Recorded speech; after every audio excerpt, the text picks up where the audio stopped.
Hello, everybody, and welcome to the Something Something podcast. Larry, it is going to be so weird now that we're doing video. And I keep remembering, man, people are going to see me.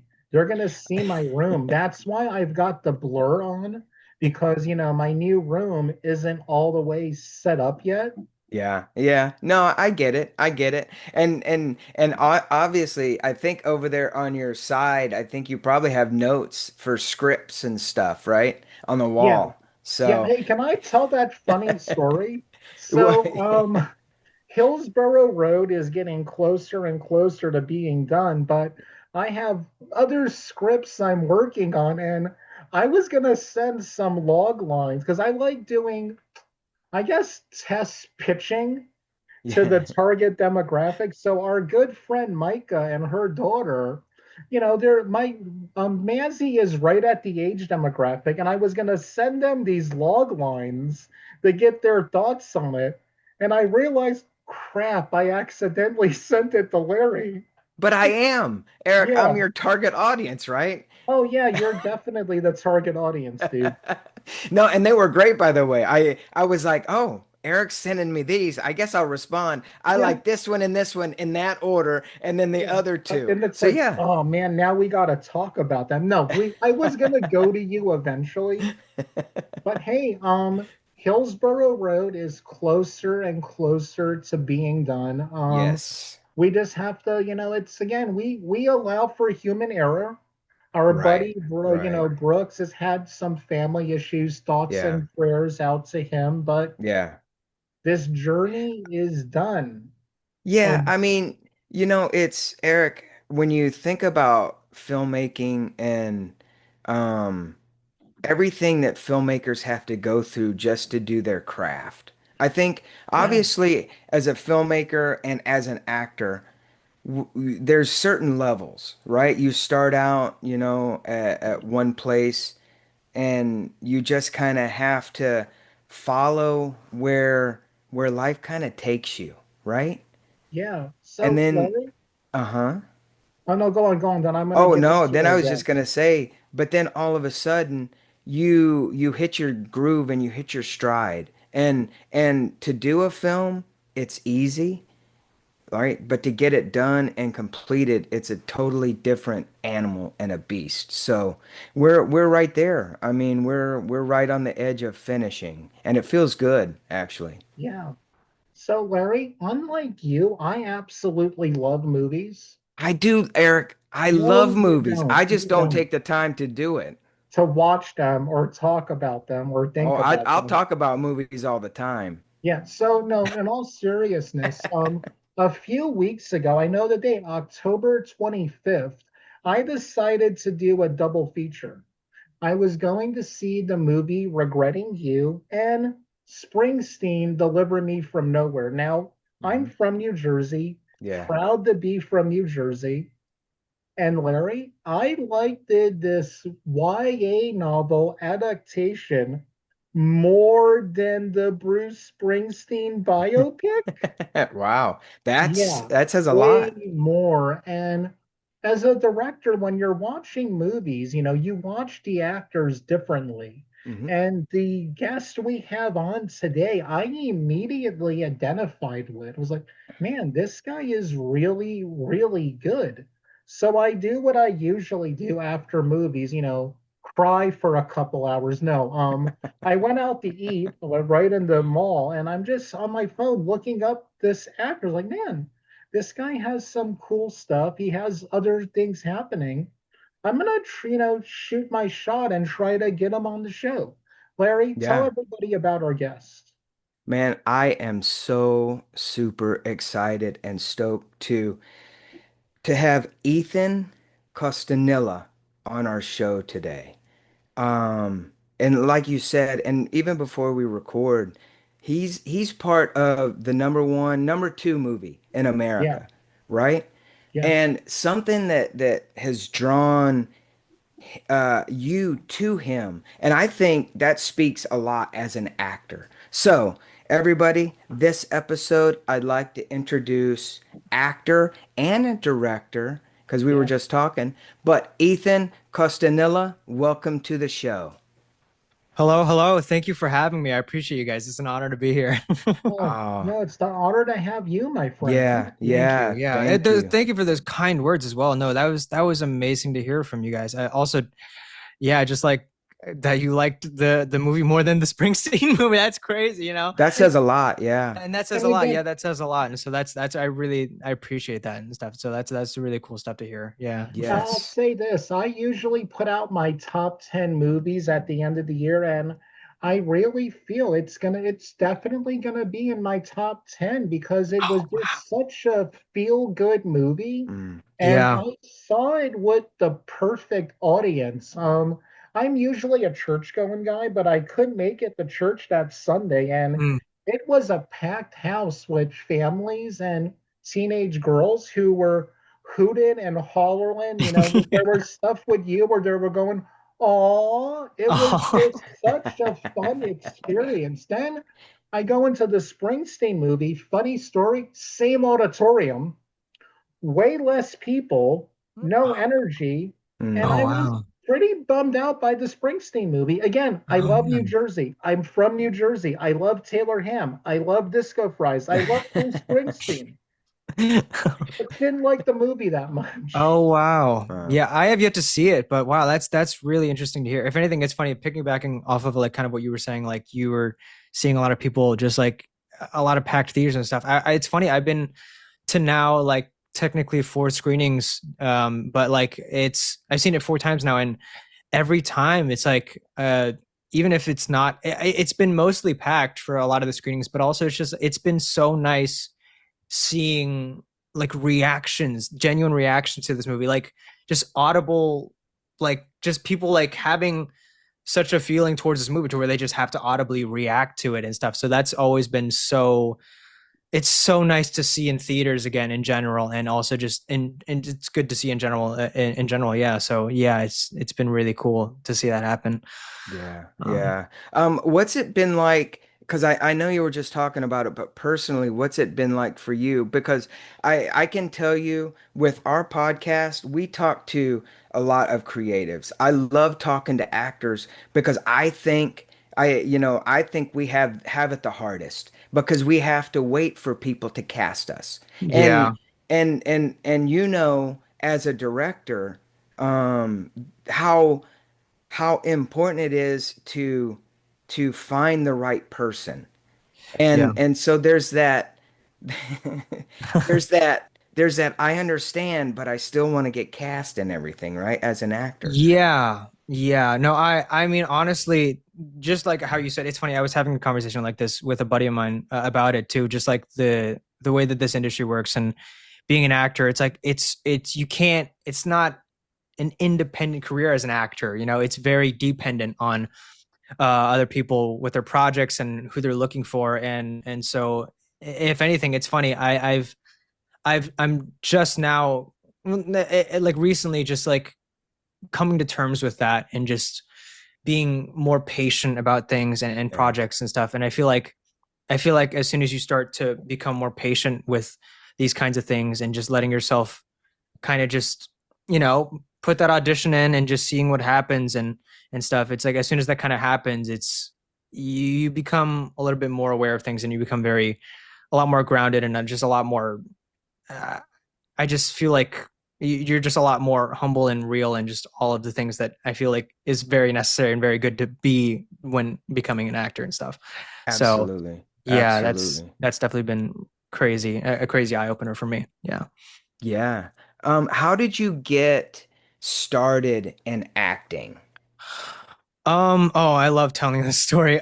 So yeah, if anything, I started generally acting in middle school actually. So that's about like I want to 6 years ago, maybe around. It was literally it's so funny. At that age, I never considered acting to be a thing for me at all. Like it was, if anything, I was more musically inclined a little bit here and there, and that's something I was like, oh yeah, maybe I'm good at that. But it's one of those ages where you're in middle school and you're just trying to have fun. Yeah. Oh you're just yeah. trying to like survive each day in the hallways, and Yeah. just through every All I class you cared have. about was Super Nintendo, Beavis and Yeah. Butthead, and Yeah. wrestling. Yeah. Yeah, it was hard for me to get out of my room after from my video games, like it was that was that time, and then just one day I remember walking through the middle school hallways and just seeing this poster for Aladdin Junior auditions, and it was like a musical that was happening.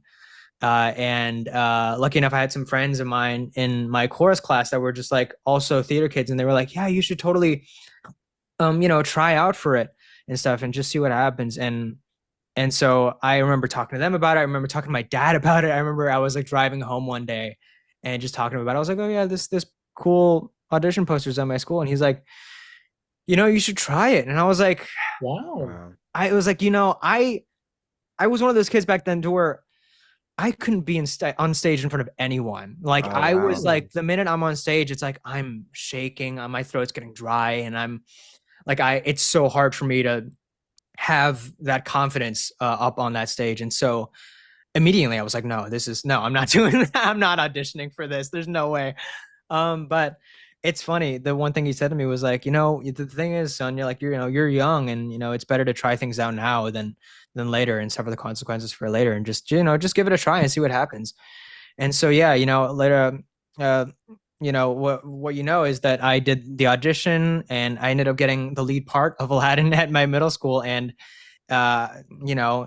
first show opening, I was the most nervous kid. I remember walking on that stage and my skin turned like white because of how like Wow. Wow. pale and scared I was. But what really drew me to acting as a whole after that whole experience was just in theater and in middle school specifically, it's like going through like 2 months of just what rehearsals of like after school rehearsals and building this team of people of other actors and just like collaborating with them, even if like some of these people aren't as into theater, or they're just here for the credit or whatever, or if Yeah. they're yeah, or if they're actually here for because they're passionate about it. And it was just knowing that even if someone is here just for the credit, it's like it doesn't matter. They're all here together after school, and just like we're all collaborating on this one thing.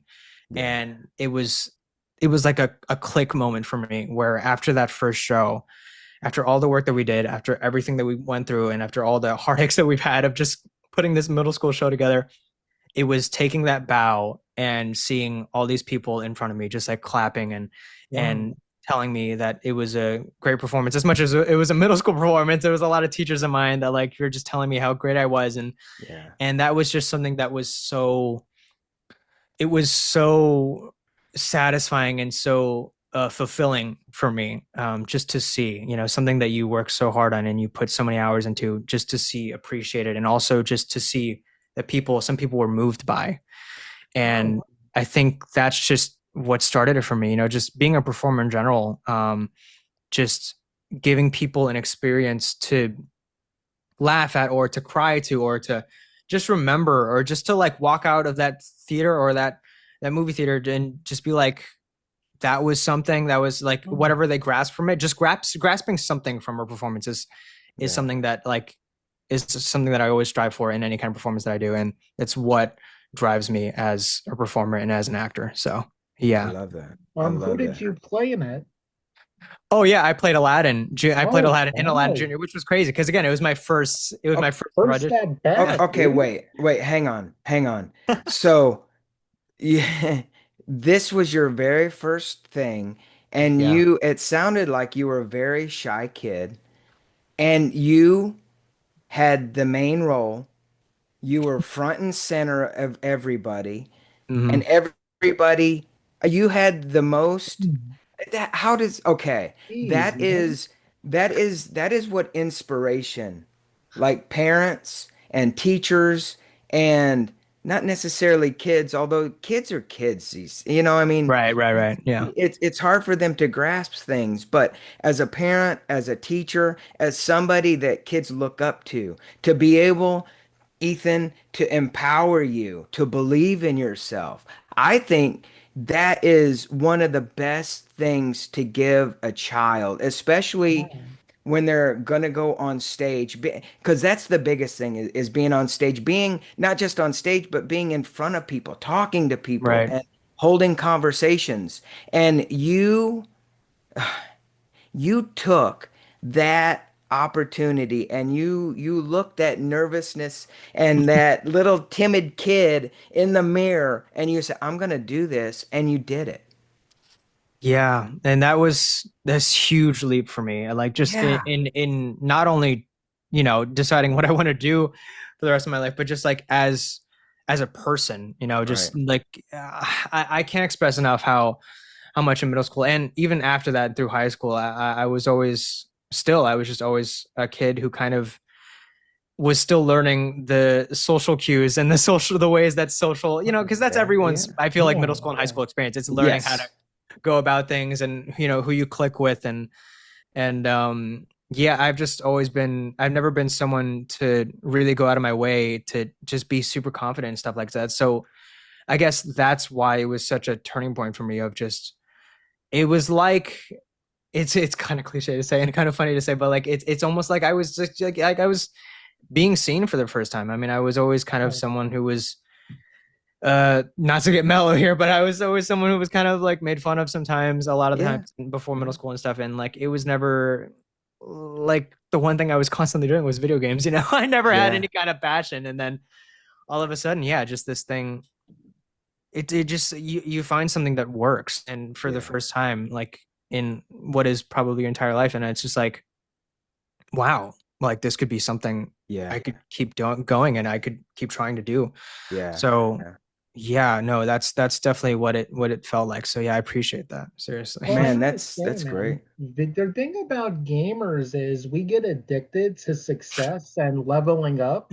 So we Yeah. take that with us to anything, It's like, well, I did this good at Kingdom Hearts by leveling Yeah. up. Oh, it's If a great I game. put Yeah. that, and yeah, I love that game. I beat the whole first game with just the Kingdom Key. That's great. Oh That my is God. I my just big finished that game claim to recently. fame. Yeah, But no, that's really I've cool. noticed that gamers, there are some who don't take it outside, but then there Yeah. are those who take that passion and patience and leveling up ability and put it towards other stuff. And it's so cool that you took that and put it towards putting yourself out there and acting, that's so cool, man. Yeah, Yeah. Yeah. it's really cool that you put it that way, and that I've never really thought of it that way. But yeah, if anything, it's just like, yeah, I've in a weird way, I've always been a perfectionist. So I've always been like someone who's very harshly. It's sometimes it's not in a healthy way, but I'm very like critical of myself and just like any kind of performance. And I don't know, maybe that did come from video games. I was always competitive at video games as a little kid, but now it's like now I'm more of like sometimes competitive and like yeah, what I'm passionate about more and more. And so it's funny in a weird way. Um, it's funny to bring video games into the conversation, but in a weird way, video games, yeah, like taught me how to be like competitive a little bit more here and there, but not obviously to an unhealthy degree or to or like a toxic way, but like just like knowing, just having self worth in a way and discovering that and just Yeah. applying that to other things such as Yeah. acting and performance. Yeah. Yeah. And talk a little bit about your music. Because I was reading your bio on IMDb, Right. and I think as a creative, especially as an actor, I think we look for different ways. And what came first? Did the music come first or acting? It sounded like music. That's a great question. Uh, I guess very technically music, because as a kid, that was what something.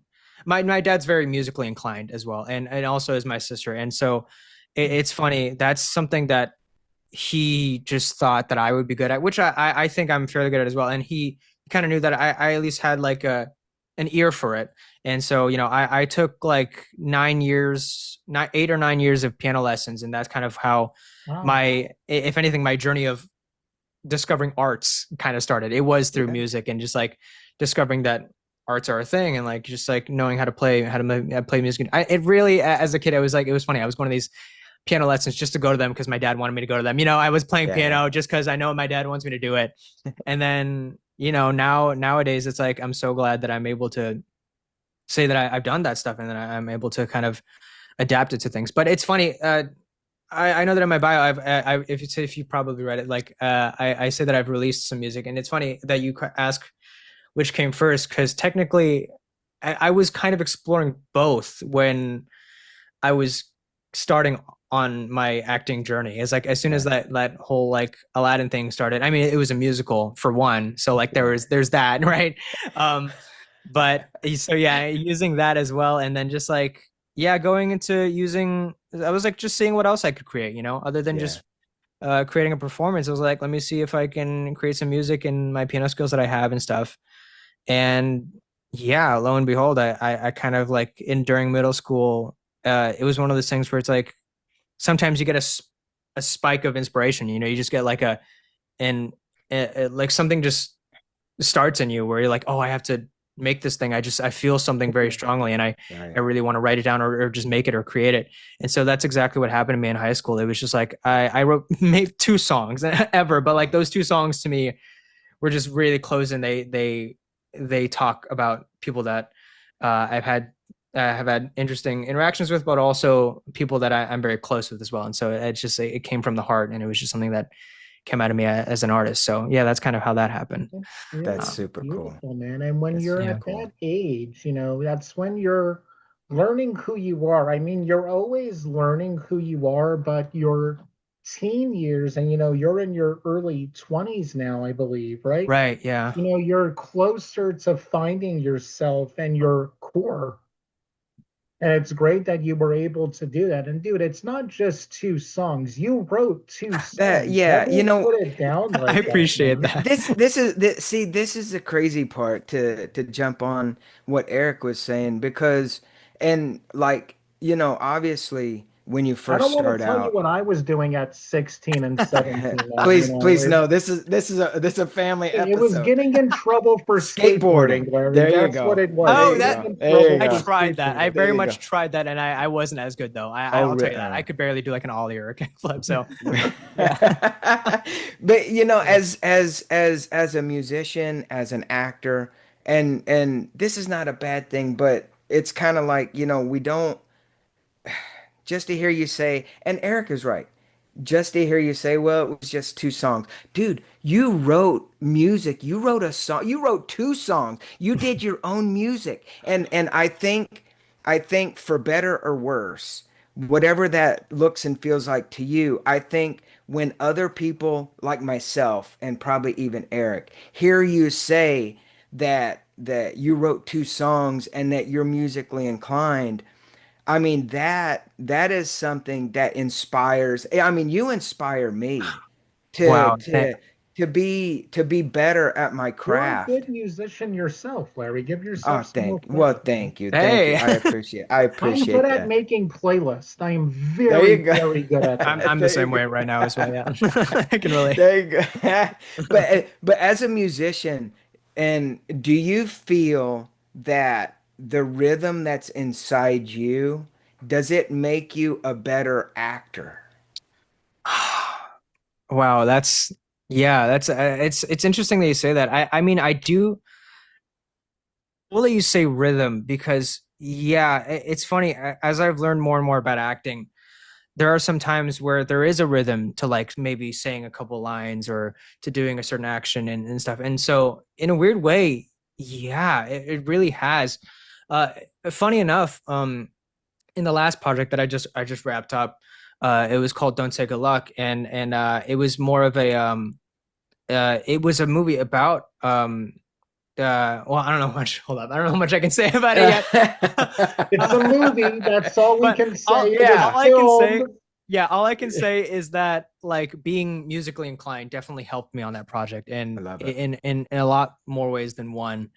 And again, it's just like it's now finding a newfound appreciation for things that I've done in the past, and things that I didn't know was gonna amount to anything. It was like me just doing it to do it. Again, like I kind of just did piano lessons just because, like, my dad told me to get out of the house. It was like one of those things. And then, you find out later that it just really helps. And same goes for funny that you kept mentioning that I'm a director, but like I've directed one short film of mine, and it was literally just like a 15-minute YouTube video that was a huge passion project of mine because again I had that moment where I was like I Yeah. something sparked in me and I want to write this script Yeah. and I have something, a message and a story that I want to tell, and it was like straight from my pocket kind of passion project on my iPhone, but like it was like I have an idea, I know what I So want, and I have some cool. friends that are mine that are actors that I want to put together, and it was like I don't know what it's going to amount to, you know, I'm doing this because I feel something, because I'm an Yeah. Is artist it and because I want to. available to see right now, or is It it Yeah. not? is. Yeah, yeah, it is. It's still on YouTube right now. It's called It's Her. And you'll see it under my name if you just look up It's Her and then Ethan Costanilla. But Okay. it was with a friend of mine and it was just like I was I was doing community college. I have no money, like barely. It was like I'm gonna do this because I feel passionate about it. And so yeah, I put it together.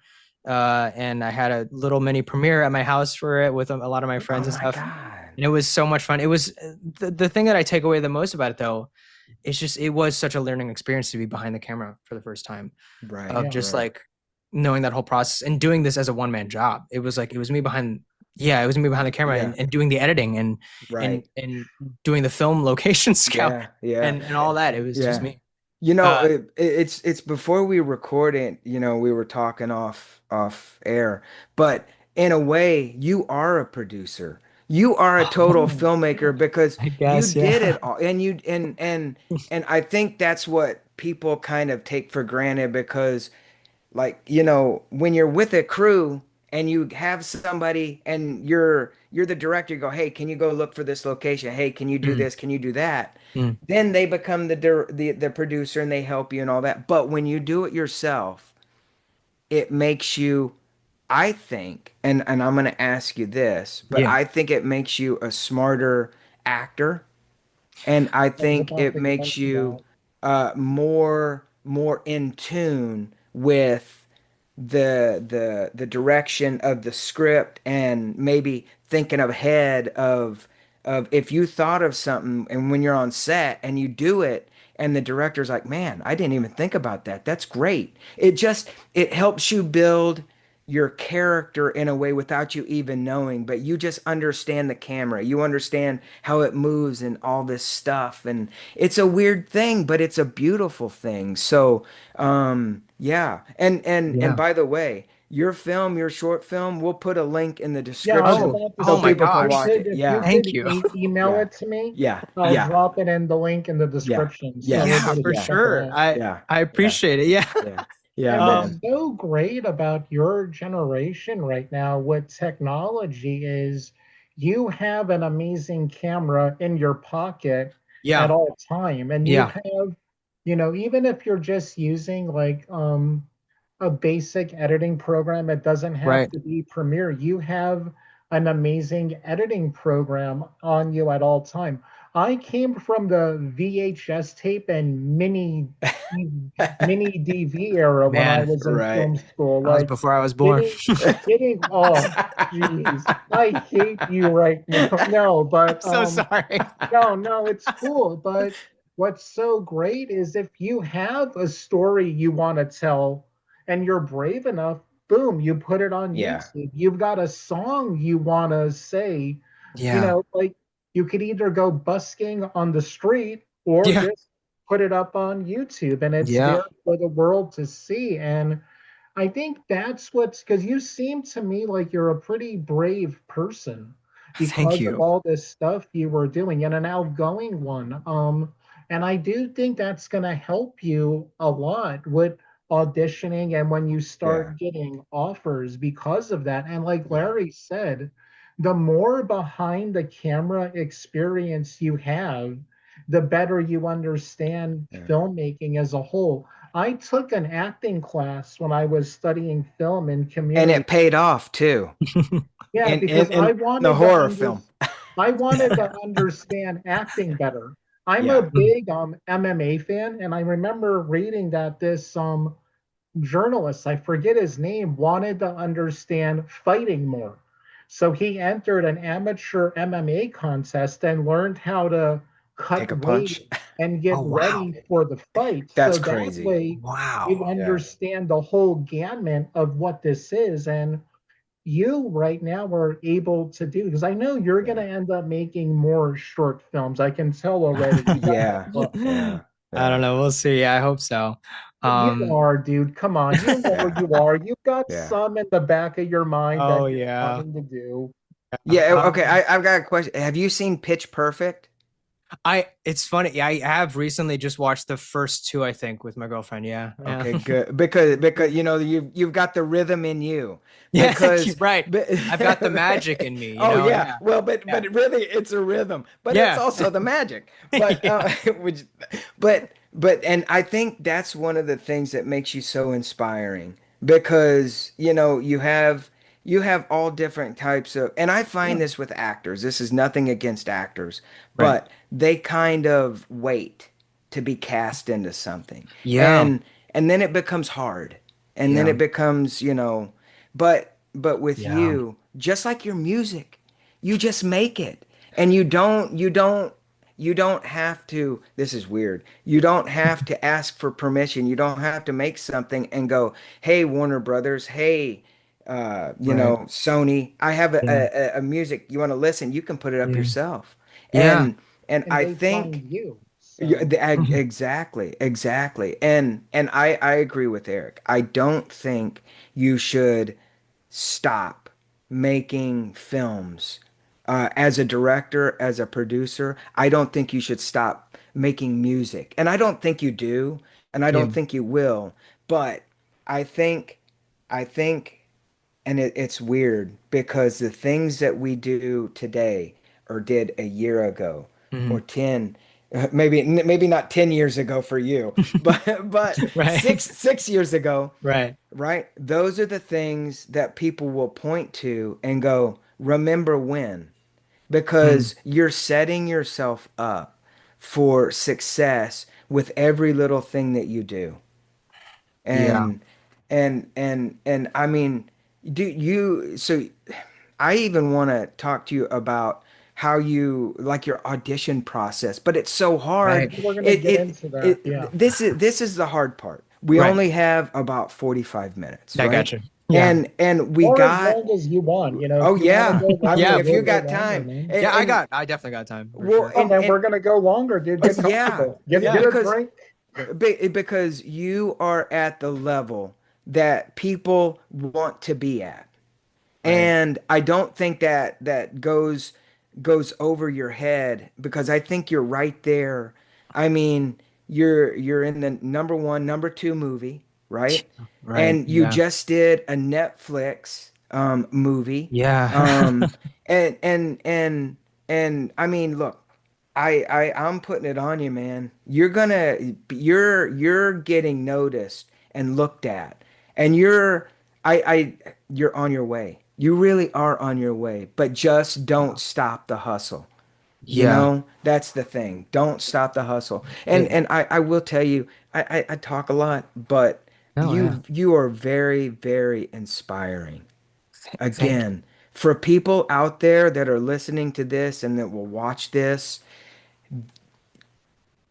this Steve Rogers agrees with Ethan, you, dude. see, He thank you, totally I'm agrees thank with glad. you, you, man. thank you, Ethan. You're where people want to be, and I mean, what's it? I know I asked you, what's it like? Has it even like set in? Because I know it's kind of like a whirlwind, right? And everything Yeah. just is coming at you. Yeah. Yeah. That's a great question. I it's been interesting, yeah, for it to settle in. And it's one of those things where um I feel like, at least for me personally, I never wanted to go over my head about something like this, but at Yeah, the same time, I would never want to um settle on it. It is keeping that hustle, it yeah, is like being able to appreciate that I am in this and I'm in like the number two movie in the world right now. And yeah, but also knowing that I got to keep going. right, You yeah, can't like settle for this, and it's like it's kind of having that mentality. And so, yeah, it's funny that you mentioned that. Yeah, I just like it's been such a learning process, and it's been also just an eye opener for me. Just this whole thing.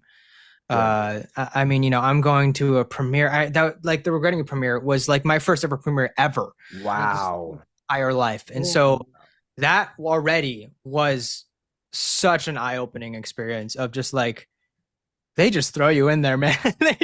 It's so funny. I like Right. I get there and like they just throw you in there. They say, hey, you're gonna get some pictures taken over here. You're gonna answer some questions, do some interviews, and like I know all of those interviews that I did were like all first timers for me. It was like Wow. Oh man. such an eye-opening learning experience, and then seeing the movie for the first time that day as well. Like I never saw the movie before, and then seeing Wow. it then after all that, it was. It's cliche to say, but it is still so surreal Yeah. just to see this happen. I mean, it's so funny. I've been an actor for, yeah, technically 6 years now, and I've been doing theater, but I never started really pursuing screen acting until maybe like a year and a half ago. Yeah. Oh, yeah. And so already with that being said, I am so lucky and so blessed to Yeah. like be where I'm at right now. And Yeah.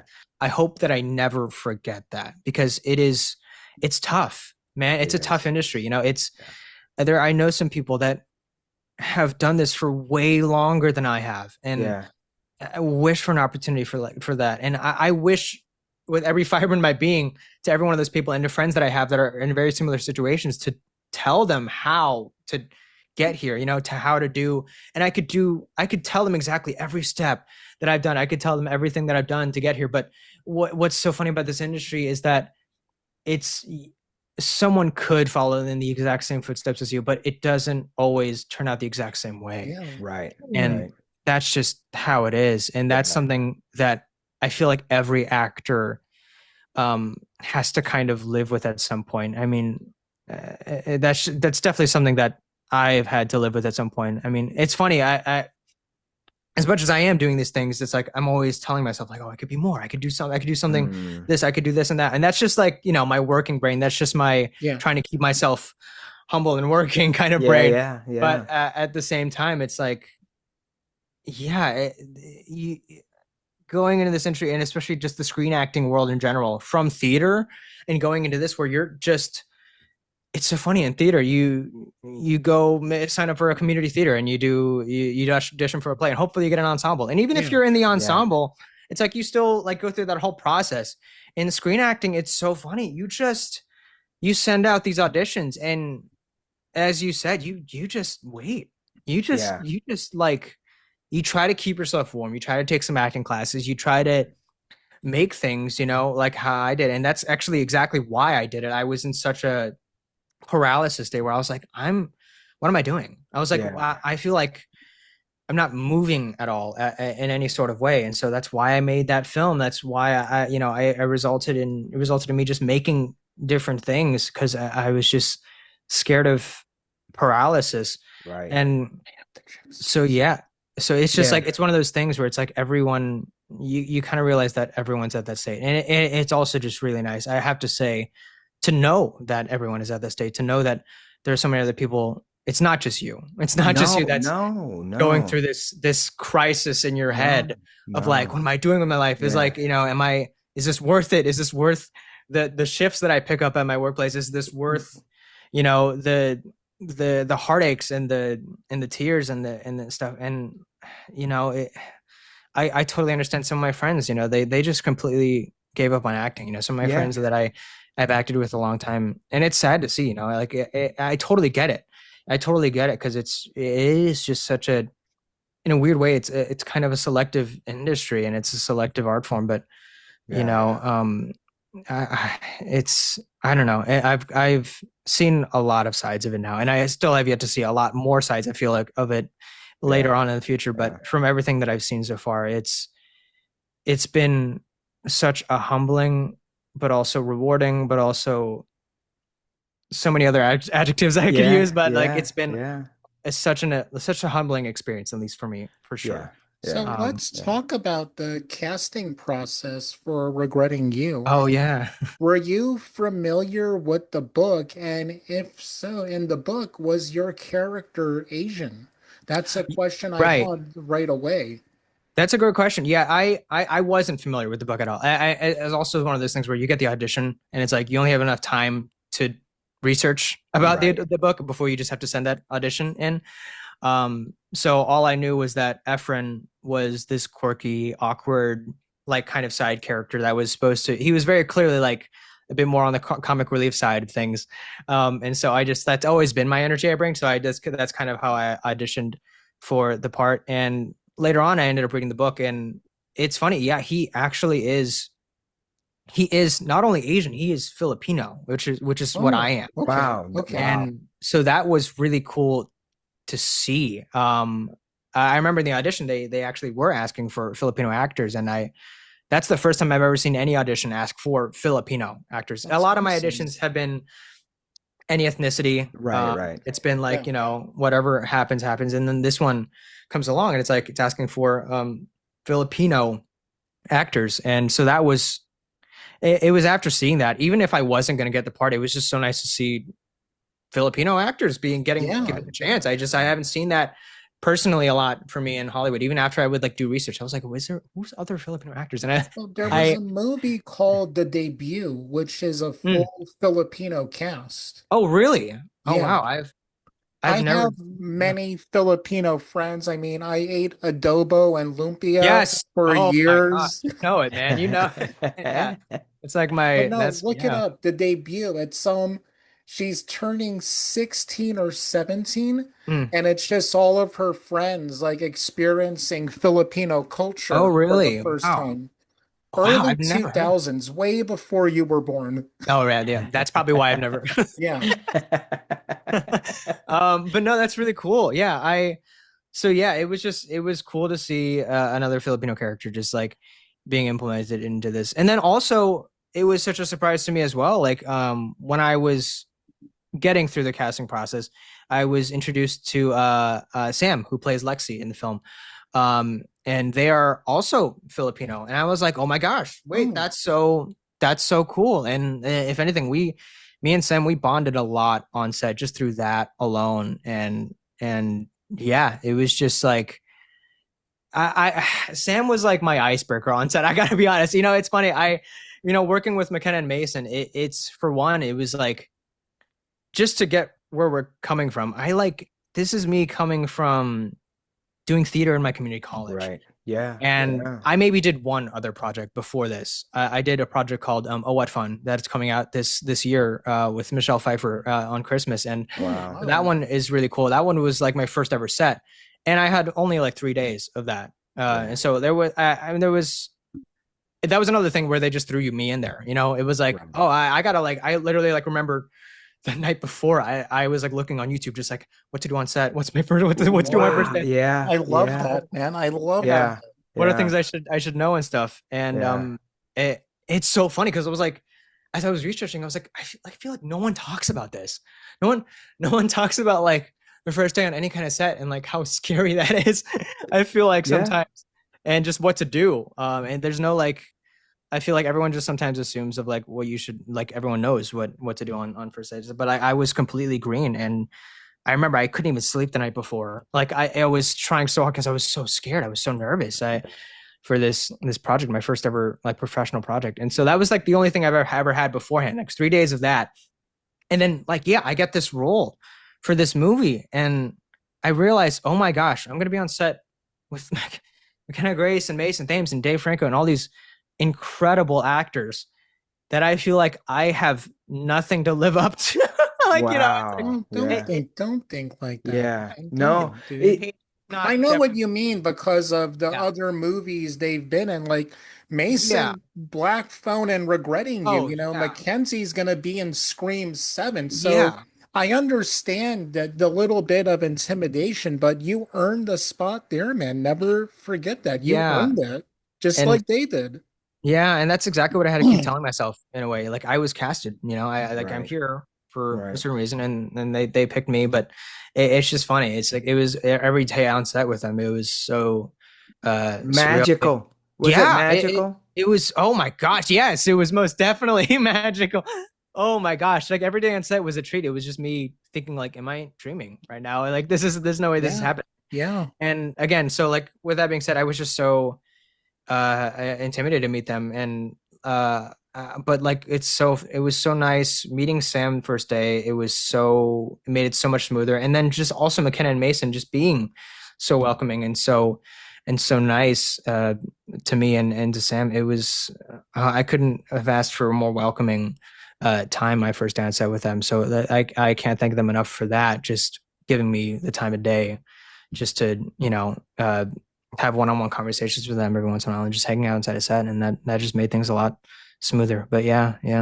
Because I got the chemistry right away with you and Mason. I was like, oh yeah, these guys are boys. They're definitely friends. My favorite scene is when she comes to you at the concession stand and you get on the walkie and start talking. So like, yeah, that's exactly how two lifelong friends would act. And I love how AMC was such a big part of the movie. Other people might look down on that, but I always look at it as, hey, yeah, that's where these kids are going to see the movie. Right. And right now they're smiling. Hey, I'm in AMC. They work at AMC. Right. Yeah, it's funny that you mentioned that. I never realized how kind of like big it was going to be a part of the movie. It's really funny that like one of the most iconic kissing scenes of the movie was in the AMC, and I remember we all shot that in like one day.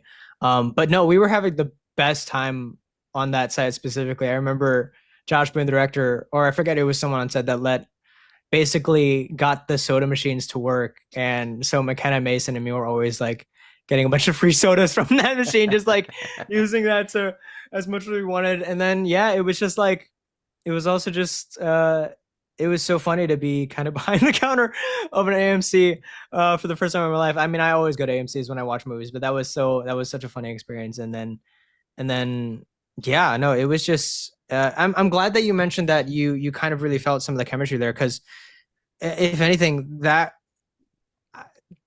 very technically that was my first day meeting or like working with them. Wow. Mason and McKenna. Yeah, all of the AMC scenes, because I mean, very technically my first day was the I don't know if you guys remember the scene, but it's like a very small scene in a montage in the movie where we're watching like Friday the 13th or something, and I get scared.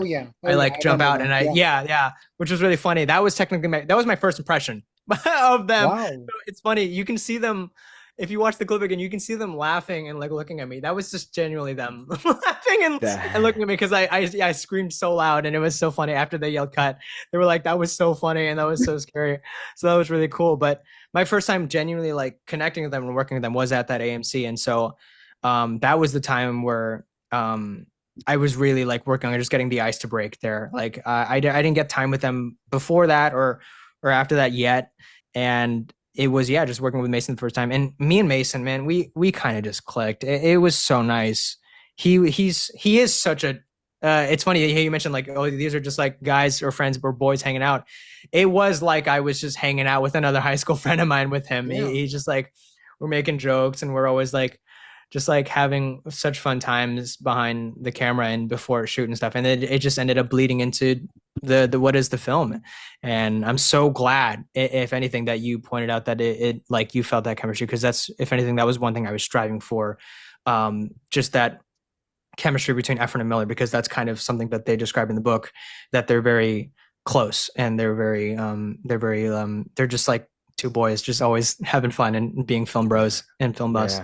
Yeah. Going from... Wait, I have one more question. Yeah. Go ahead. You answer that. Yeah. What was it like working with Mr. Krabs? Oh man. So it's funny. It's funny that you say that. Yeah, everyone did say like, "Oh my gosh, he's Mr. Krabs." I didn't even know he was Mr. Krabs until like very later on during one of the sets. The first thing that I recognized him from, because I'm such a nerd and I'm such a gamer, he was in a game called Detroit Become Human. Oh my God, yes. I forgot about that. And that was something that I'm such a nerd about. So I remember like that was something I like, because his face is in the game and he plays as his character in the game. And it's so funny too, the correlation in the movie, his name is Hank.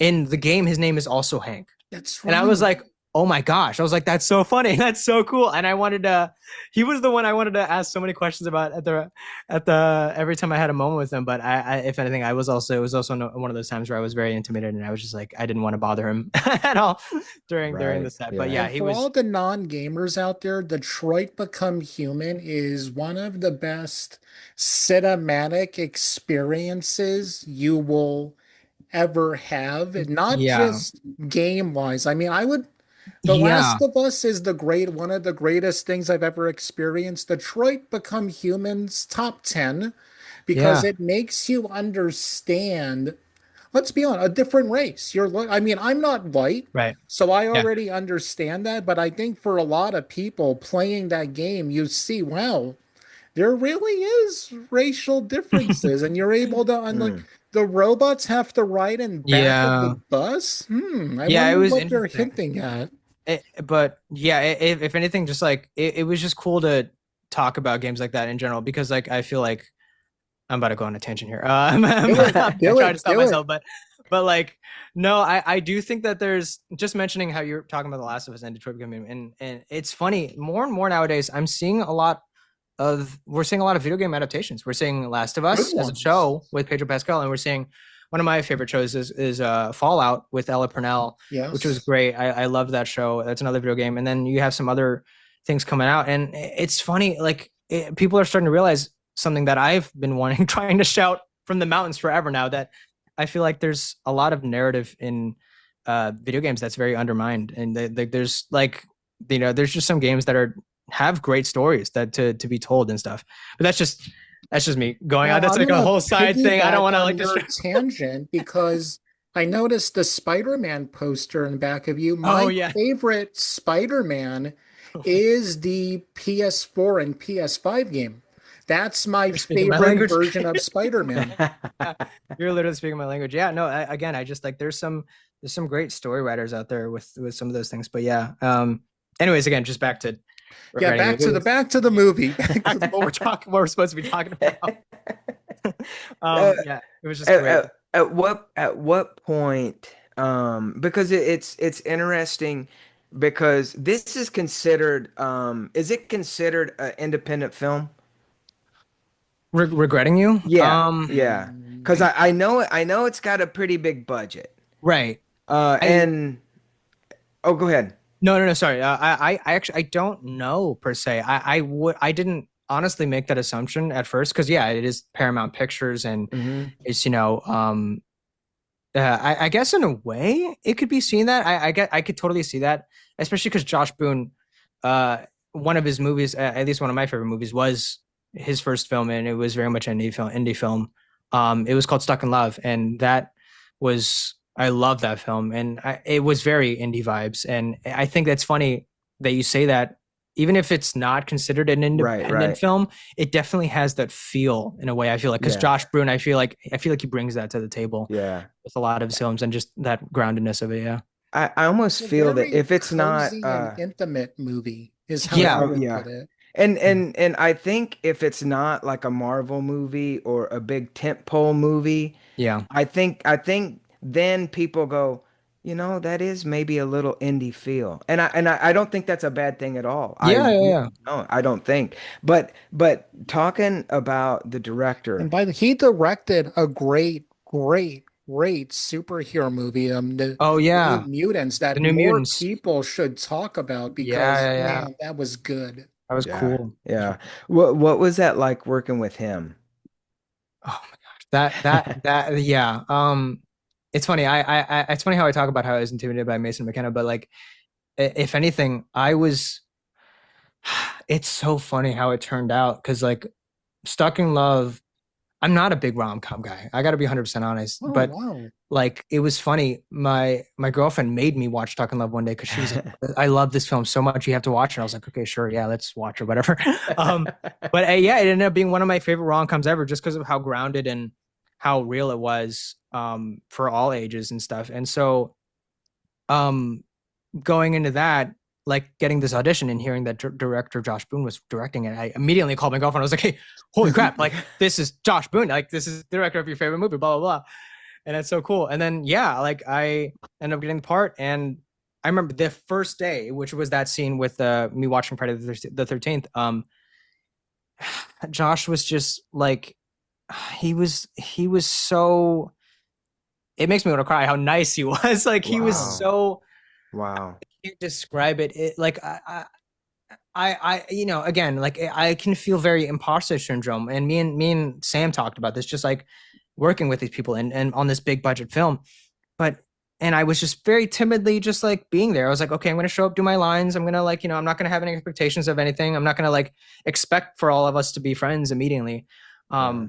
But before our first take, like I haven't seen Josh at all yet in person, and finally I'm just looking around for him, and he just like appears in front of me behind the camera, and he's like, "Hey!" And I'm like, he's so excited to see me for the first time, and that was just so nice. I obviously reciprocated, and I was like, "Yo, dude, what's up?" And I was like, I got to give him a hug and stuff, and it was just like it was such a surreal moment for me, just because I am so into like just the directors and the way that things are behind the camera, and so just knowing his work and how much I love his work, it was so cool to see him be so excited and so welcoming, and he even before our first take, he even brought me behind the camera to like see So the shot. beautiful. Yeah, Wow. to Do like that show for me like you. the how it was gonna work in the shots and stuff. Because I did tell him how I did a short film before, and he knows that I'm kind of in that realm a little bit and interested in that. So he showed me, he was so nice to show me like, yeah, just the behind the scenes of it all and Wow. how it was gonna work out. And so I have so much to thank him for, and he's done so many good favors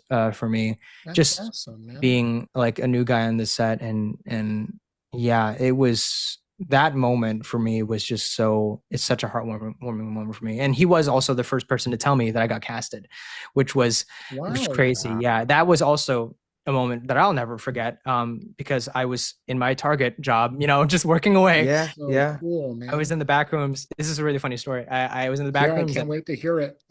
I get the call, and it's obviously I don't have his number, so it's just from this number that it says it's from California, and I get a lot of spam calls on my Right. phone. Right. So Right. I don't Right. Right. know. I didn't know. I was Right. like, "What the? Who's this?" I was like, "Okay, Right. cool." So I just like leave it to go, and he ends Right. up leaving a voicemail for me. Oh my And gosh. as soon as I started playing in the back rooms, I hear, "Hey, Ethan, it's Josh Spoon." My heart drops. My heart Wow. drops. And I Yeah. was like, "Are you serious?" And he just like, it continues, and he just says, "Hey, I just want to call and say that you got the job." And Wow. I, I like immediately started shaking. I started like, like I couldn't believe what I was hearing. I ran out of the back rooms to go to the bathroom to go like call him back first and like Right. say Right. like, "Hey, thank you for so much for calling me," and stuff. And then immediately calling my mom and then my Yeah. girlfriend and Yeah. stuff. And That's just like, Yeah. so even though I Yeah. was cool. already on the clock, but we're not going to talk Right. about that. Yeah. Right. Yeah, It was like one of yeah. those moments. I need to say it. And Wow. just remember as I was running to the bathroom, all the like the guests in the Target store were like looking at me weirdly. I was like, "Oh no, you don't understand. Sorry, hold up.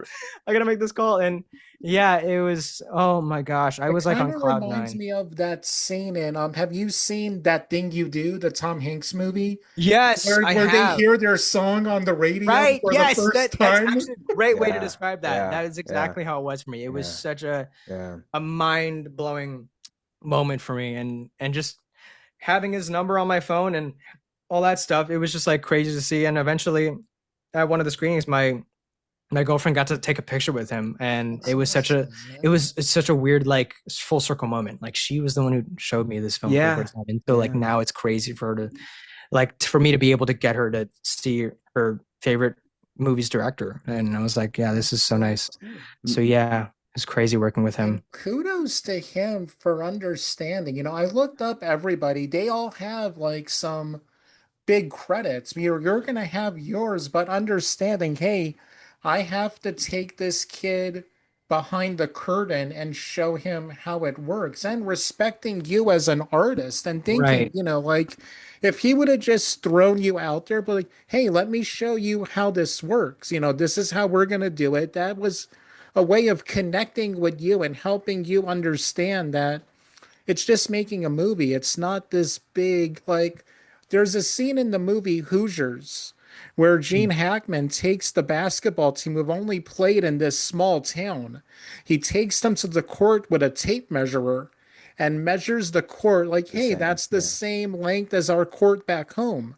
Mm. well, hey, that rim, it's the same size as our court back home. And for him to show you, it's just like the movie you made. It's the same thing, setting up and all of that, and bringing you in a nice, comforting way so that you're not deer in the headlights while it's all going on. Right. Yeah. Yeah, No, yeah. yeah, exactly. He was so nice for sure. Yeah. I think it's very sweet because and again to go back to don't ever lose that that enthusiasm. I Yeah. remember, when I was doing the acting thing and every commercial I got, and I was working at Universal Studios. So I'd be like Yeah. working and I'd be like jumping up and down and screaming and because everything that you do is a win because of everything actors have to go through. And Yeah. kind of like what you were talking about. And and and I think that shows the kind of not just a director, but a person of what Josh did. And he certainly understands and he realizes that. And I think I don't know how you guys think about this, but I think just like with everything else, I think we as people have to be encouragers and embrace everybody that takes a step out of themselves because we all Yeah. have a line, right? We all Yeah. kind of want to stay behind that line and we don't want this, we don't want recognition. No, don't look at me. I know I'm talking to you. But Yeah. then once you step over that and you realize that people do see like the inner you, it's kind of like the Care Bears, right? Yeah. The Care Yeah. Bear? Not So, too because familiar, but yeah. well, they did the Care Bear stare, and I think Yeah. I think everybody has that, right? Where they have this light that shines within them, and people, when they're shy, they kind of keep it to themselves. But people Right. that take the step out and go, "Here's my Care Bear stare, man, check it out," Yeah. and I think it's sweet, and I think it's very it says a lot about looking at people and going, "Hey, look, congratulations. We're all on this journey together. Why don't Yeah. you come over here and just join in?" Because Yeah. that's a big part of filmmaking. Especially as a small crew, and as it gets bigger, it gets a little bit more insulated or whatever. But you become this family, right? And you get to Yeah. sit Yeah. there and you get to laugh with each other and you get to celebrate wins and if it's an emotional scene and every all that Yeah. beautiful stuff. Yeah. It makes me think when we were doing Hillsborough Road, our slasher movie, we did a lot of rehearsals over Mhm, Zoom, so everybody mhm. got to know each other. And one of Oh, my Mhm. favorite that's great. days was we were in our kill room where our bad guy is, and we were just hanging out there talking, and I told everybody, hey, be in character right now. Mm. So everybody was in character. And then me and some of the guys were driving around and they were in character. And I was like directing them. This was no camera, no anything. We did a prequel to the Wow. movie while in the car Oh, so that wow. everybody could feel like they're the characters. And as a Right. director, my favorite thing is when an actor says, yeah, my character wouldn't do that. Mm. They would do this. And I have to go, yeah, okay, make it so, do it. Mm. Yeah. It's nice that you say that because I guess, and it's funny that that's where you kind of, there's a weird like gauge that you have. I feel like when going into a movie like this, like Regretting You, and especially when you're new, it's like, well, just being a new actor in general on these kinds of Mhm. sets, like, you don't know what you can take charge of, Yeah. yet. You kind of gotta get a lay of the field and just like see what the director's okay with, what everyone else is Hmm. okay with, because you don't want to, it'd be the worst thing to step out of line. It'd be the worst thing to make the day harder after everyone's, making is already probably having a hard day, and so that's, if anything, why it's funny. As small as Efren is, kind of, I feel like sometimes a little bit in the book, at least for sure, but sometimes in the movie. And I was, I was like going all in. Ended up making like a whole character journal I just for love that. Efren, and That's Yeah. so I cool. would like write down what would happen in between scenes, like just things that maybe Ooh. happened in between then or before then, why he is this way, and like just diving deep into that. I mean, there's little bits of information that I get from Efren in the book, but I took everything that I could into just diving into those little bits. Like that's the book, Efren. You gotta be Ethan's Efren. Right. That I guess that's the thing as well, right? Because you gotta like balance it out. You never know if there's going to be someone in the book who really likes this character or like really wants to see a good adaptation, but also bringing what you have to the table is important as well. You don't want to completely phone in a performance, but that's what I'm saying as well. Like there was a lot of going into the study of Efren. There was a lot of him that I did just relate to him like one-on-one. It was so weird. Like everything I was learning about him, I was like, oh, I've gone through probably everything that this guy has gone through. So there was a lot of just like bringing myself to the table as well, and that just fit perfectly. And that the book mentions is that how Efren, he moved from the Philippines at a very like a bit of a late age, like maybe early middle school or high school around that time. And so it was funny to kind of dive into it. And like, again, like, he's not that big of a character, but it was like, I want to dive into this as much as I can. So it was like thinking like, okay, he probably left all of his friends from the Philippines that he used to like be really close with. And so he's going to this technically foreign state to him. And I feel like that's why a lot of his scenes and why a lot of what he is awkward. He's very just like I the only friend I have right now is Miller, because Miller is the only other guy that like has this connecting passion of film with me right now, and no one else really has yet to fit the vibe. So like Miller is the only person he's really truly friends with in that. And so just having that, and I know exactly how that feels. Like I was been at that stage in high school where like I only have like maybe one friend, and so it's a very awkward position and isolating position to be, because now it's like every other person you're interacting with, or however your whole being is, it's very just like shy and it's very timid. You don't know who else is going to catch your same vibe, and it's like, I'll just be here. And so not knowing the book, I didn't know that he just moved there. I just got that. And it's all due to your performance. And stop talking about what a small character he is. No, because seriously, there is little Filipino guys and girls who went to see that movie. You're like, wow, there's someone who looks like me on stage. It's like with Whoopi Goldberg watching Star Trek and seeing Lieutenant Uhura and seeing herself represented on the thing. And with you, it's on a big screen. But to your performance of him, I just got that he grew up in that town and they were day one homies. That was my first thought. That's great. I mean, that works as well. But yeah, it's just like they are, what mattered to me was that they just like, it seemed like they were close, and that's the thing too, right? Because like every set, you never know, not every set is as connecting and as welcoming and as nice as it is. Some sets can be, you're just there to just get it and go. Get it and go. You won't really talk to, in some of these actors, they won't talk to you. Right. And they're just there to phone in a chemistry or a kind of like performance with, and coming from theater, that's a bit hard for me, because in theater you literally got to be on. You live with these people for like 2 months. So it was, in a way, like getting used to that for film is like, you're just like, oh, I guess it's very transactional, a lot of this stuff.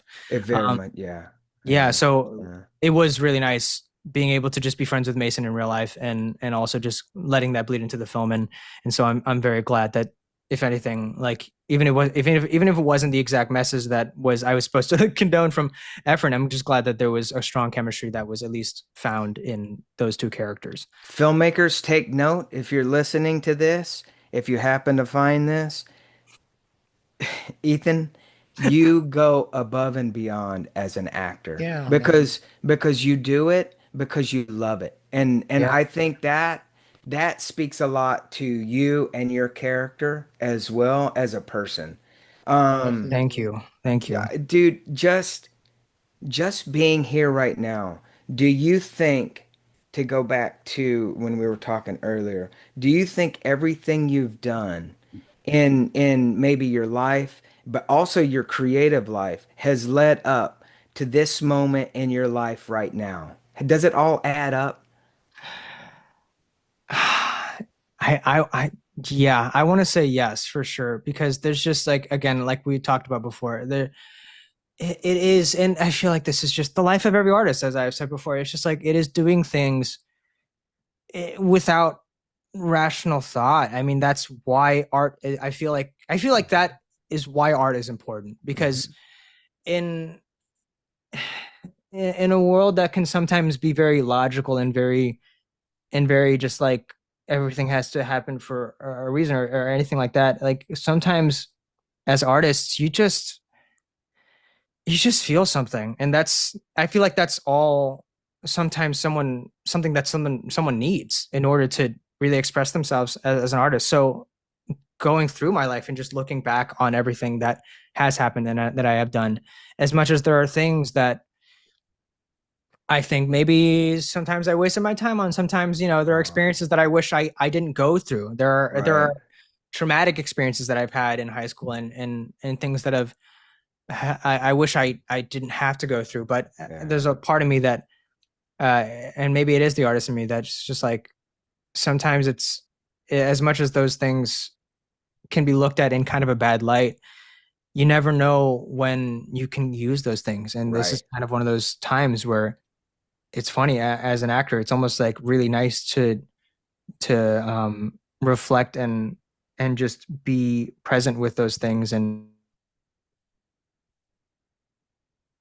then harp on them and to just think of them badly, and just being able to know that this is something, an experience that is very unique to you and maybe no one else has gone through, and that's I feel like is the most important thing as an actor. It is keeping true to yourself and knowing yourself. As much as it is great to have range and to be able to step into these other characters, there's nothing more unique to an actor more than themselves. Yeah. Yeah. And I think that's Yeah. something that I had to definitely learn very quick, like had to Real learn quick. recently. Yeah. Yeah. Yeah. Yeah. And I hope that this is something that a lot of actors learn as well. Like I get how pressing and how perfectionist some actors want to be. Like, oh, I gotta have this, I gotta be completely out of character. I Right. gotta Right. gotta like be Right. not me. I can't see me. But that was exactly what I learned for this movie in particular. It was like it was Mhm. learning to lean into me because I Yeah. realized that if Oh, it fits, it fits. And you just got to know when I feel like to use it and what knobs to turn up and down. And that's kind of exactly what worked out for me. So yeah. spoken like a true actor. I love that. And a normal human being. Yeah, right. Yeah. As a kid, as an adult, look, as an actor, I think because when I teach acting, you have to use your stuff. If you don't if you don't have life experience, I get it. You have to kind of make it and fake it and all that Right. stuff. But actors inherently come with all our stuff. Kind of like what you said, we're all up in Yeah. our head. We got to get out of our head. But Yeah. sometimes our head and our heart meet, and that's where the true creative actor comes out. So Yes. I mean, Ethan, dude, I cannot tell you how, and I just met you. I am so proud of you. And And there's going to be Thank a you. sequel to this. We yeah, got to have yeah, you on to yeah. talk about other Yes. stuff and know Oh Yeah. man. really the Yeah. importance of video games because that is something I Oh yeah. Yeah. really No. That It's yeah. no, very I'm really passionate about video games and yeah. what they do for mental health at times, the Yeah. positive Yeah. sides of all of Um, it.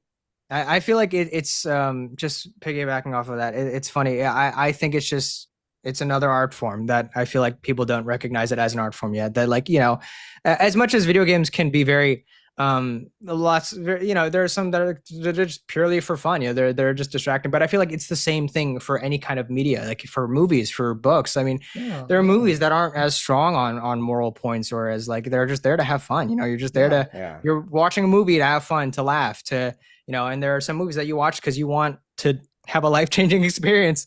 And so I exactly. feel like it's funny nowadays. I think we're finally getting to that point where people are recognizing them more and more, especially with the adaptations of some of these stories and stuff. And I'm so glad that just people are starting to see more of a narrative side to it. And it's funny. It's kind of a put this out there. It's kind of a dream job of mine to like be a part of a narrative like that for like a video game. That would be amazing. But it's just like just because I have an underappreciation for it, and I think it's just yeah, that's just a little side thing for me. But yeah. Well, I can Hey tell you man, put it because out you're there. putting it out there.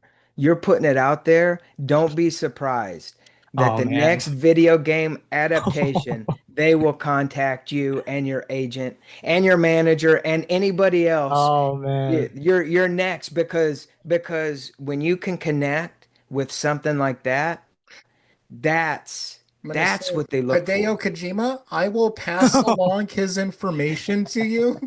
Oh man, yeah, please, that would be crazy. Yeah, that guy's a genius. But Oh, yeah, that would be amazing. But yeah, that's just a little side like dream I have. yeah. I Well, love Ethan, that. again, man, it I was an love it. absolute blast having you on, and it's just so cool that we're going to be able to see your career grow and grow Yes. from here, man. And Yes. Yeah. thank Yeah, you so much for saying yes to us. dude. Everybody, Yeah. this is going up right away. Go to the theater this weekend and check out Regretting You. And then when all his other stuff starts coming out, check out that stuff. And before you do that, click the link in the description to go watch his And YouTube watch his short. short film. Yes, go check that Please, out yes, too. please. Ethan, we're big fans, but even more, man, we're brothers in arms in Yes. filmmaking and acting Yeah, and anything you want to come on and talk about, anything that the you want door's to always do, open, man. it is absolutely wide open for you, buddy. Well, thank you guys. No, seriously, it's been such a pleasure, and so it has been very much a blast for me to talk to you guys, and just like it's been very nice to just. I always love just talking about this stuff. I'll never get. I hope I never get tired of talking about the process of all this stuff and You just never like will, man. Yeah. the artist side of it, and because I understand how in the flow of things you can get. I feel like as soon as you start getting that traction and stuff, but like I just hope I never lose sight of this side of things, and just like I'm always like this. So yeah, just thank you, Well, Ethan, again, thank you. He and just froze. being able to talk about it. You're welcome. You're welcome. And I know we were wrapping up. Is there anything that you want to leave inspirationally for anybody that that is an actor or a creative that you already haven't done already before Eric you do Mm. your wrap up? Is there anything that you want to leave us with? Yeah, honestly, yeah. I've had this question a lot with some people that, especially nowadays, that are like asking me how I got this movie. But I mean, the best advice I feel like I give for any actor and for any artist is to just be honest with yourself, and being true to yourself. And as cliche as that is, you know, you can get caught up in so much ambition, and that's not a bad thing. If anything, it's great to get caught up in ambition, but I feel like the thing that we need most nowadays is just complete honesty with ourselves. And whether that is taking critique from other people or critique from yourself, just knowing who you are and staying true to that, and knowing that it's unique, and being honest with that. As much as you might get discouraged about that, one day someone's going to see it, and that's Mm, for sure. That's what I can say, and I hope that I'm proof of that. So that's all I can say for sure. you are. You And are, that brother. is a perfect mic drop. There is nothing else we need to Yeah. say. Yeah. Ethan, thank you so much for coming on. Thank you for Again, the having me. link for his short film will be in the description. Thank His Instagram and social medias will be in the description. And like we say each and every single week, everybody, especially right now coming into the holiday season, support New Life Village.